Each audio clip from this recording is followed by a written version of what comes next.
everyone, you are watching Kababayan LA, the show that celebrates Kababayan pride or Filipino pride.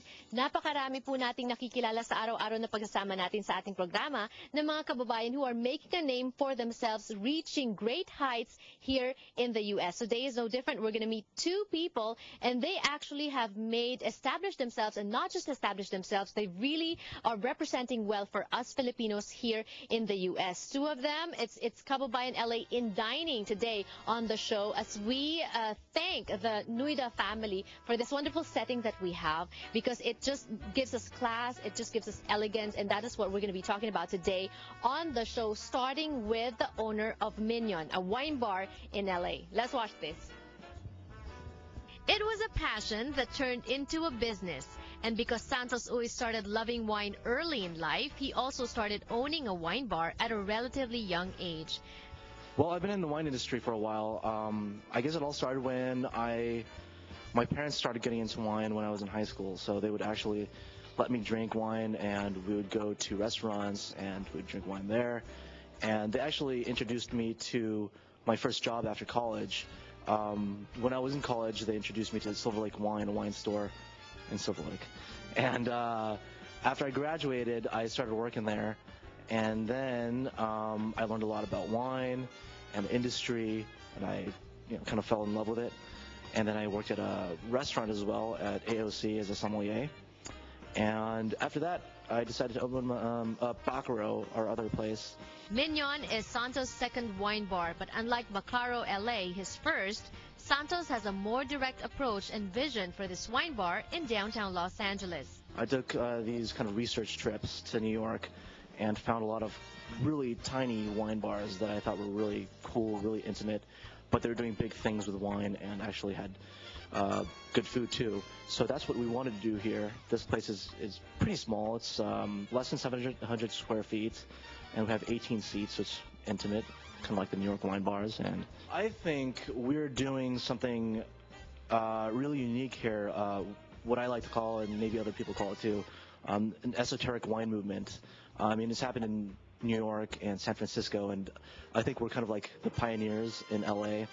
A lot of the wines we carry, let's just say that if I have 10 wines by the glass, you could probably have 10 different varietals by the glass. We're not going to have 3 Cabs, 3 Pinots, and 3 Merlots, and then 1 Zinfandel.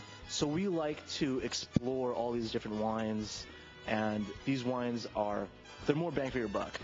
They're not as popular as, say, a Chardonnay, but hey, once you try this Rebula from Slovenia, and it's kind of made in a different style, it might be a little bit similar, might be a little bit different, and you might fall in love with something that you've never known you'd like before. For those who do not or are not familiar with this lifestyle, if you may, or culture, the wine culture, what are wine bars for? Well, it's kind of an experience. I mean, what a restaurant's for, you could cook at home, right? But you want to go out and you want to kind of savor someone else's cooking. You want to have a good meal. Wine bars are kind of like that. I'd say it's a bridge between a bar and a restaurant, because most wine bars do have food. And it's for enophiles, people who love wine. I mean, once you start getting into wine, what they call it, you get the wine bug. And that's what I got, and I just kind of want to share my experience. Mignon, a French word that means diminutive, may be the most appropriate name for the 700 square foot room that has 18 seats around an island bar. There are several men's ties knotted on the walls, and the peculiar looking chandelier is actually made of clothing hangers. Santos says this is his ode to the former life of the space. Well, this particular space used to be a tailor shop a long time ago. So if you look around, you'll see kind of tie diagrams, how to tie a tie on the wall. The chandeliers are made out of hangers, so we kind of wanted to pay homage to the old tailor shop.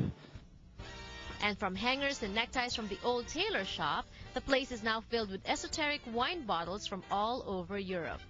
I really like kind of off the beaten path, really esoteric wines from the old world, so France, Eastern Europe, Spain, and all that, and I think it's just really fun. I don't know if I have any exclusive wines. I don't think I do anymore, but the wines that I buy are all from really small producers, and usually they have some type of story, like he's a farmer, or the guy used to be an artist and fell in love with the wine, so he started experimenting in his backyard or whatever. The wines we carry are usually found in small boutique wine stores or other high-end restaurants. So whether you're looking to spend time with friends in the revitalized district of downtown LA, or to try out new and not too commercial selections of wine, Mignon is definitely the right place for you. And because we also learn a lot of new things every day here on Kababayan LA, that's what we endeavor to do, teach you guys something new every day. We're going to learn something new today as well. When we return on the show, Santos himself will teach us how to enjoy our wine. Don't go away. You wouldn't want to miss that. You ain't seen nothing yet. I want my family to get the most value for my money.